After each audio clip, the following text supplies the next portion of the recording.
ಭಾರತದ ಭೂಸೇನಾ ಮುಖ್ಯಸ್ಥರಾಗಿ ಅಪ್ರತಿಮ ಸೇನಾನಿಯಾಗಿ ದ್ವಿತೀಯ ಮಹಾಯುದ್ಧದಲ್ಲಿ ಬ್ರಿಟಿಷ್ ಬ್ರಿಗೇಡ್ ಅನ್ನು ಮುನ್ನಡೆಸಿದ್ದ ಪದ್ಮಭೂಷಣ ಪುರಸ್ಕೃತ ಕೊಡಂದೇರ ಜನರಲ್ ತಿಮ್ಮಯ್ಯ ಅವರ 120ನೇ ಜನ್ಮದಿನವನ್ನು ಎಫ್ಎಂಸಿ ಅಂಡ್ ಜಿಟಿ ಫೌಂಡೇಶನ್ ವತಿಯಿಂದ ಮಡಿಕೇರಿಯಲ್ಲಿ ಅರ್ಥಪೂರ್ಣವಾಗಿ ಆಚರಿಸಲಾಯಿತು.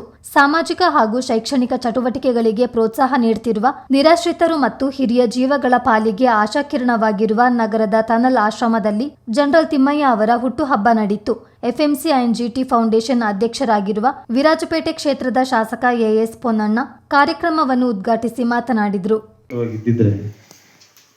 ಅವರ ಜನ್ಮದಿನದ ಆಚರಣೆ ಇದೇ ರೀತಿ ಮಾಡ್ತಾ ಇದ್ರು ಅಂತ ನನಗೆ ಅನಿಸಿಕೆ.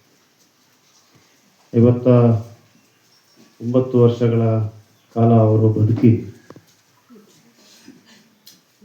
ನಿಧನರಾದರು. ಸುದೀರ್ಘ ಕಾಲ ಸೇನೆಯ ಮುಖ್ಯಸ್ಥರಾಗಿ ನಮ್ಮ ಭಾರತ ದೇಶದ ಗಡಿಯ ರಕ್ಷಣೆಯಲ್ಲಿ ತಮ್ಮ ಜೀವನವನ್ನೇ ಅರ್ಪಿಸಿ ಕಾರ್ಯವನ್ನು ನಿರ್ವಹಿಸಿದರು. ಇದೇ ವೇಳೆ ಮಾಜಿ ಸೈನಿಕರಾದ ಕುಕ್ಕೇರ ಜಯ ಚಿಣ್ಣಪ್ಪ, ಗೌಡಂಡ ತಿಮ್ಮಯ್ಯ, ಅಬ್ದುಲ್ ಕರೀಂ ಮತ್ತು ಡೇವಿಡ್ ವೇಗಸ್ ಅವರನ್ನು ಸನ್ಮಾನಿಸಿ ಗೌರವಿಸಲಾಯಿತು.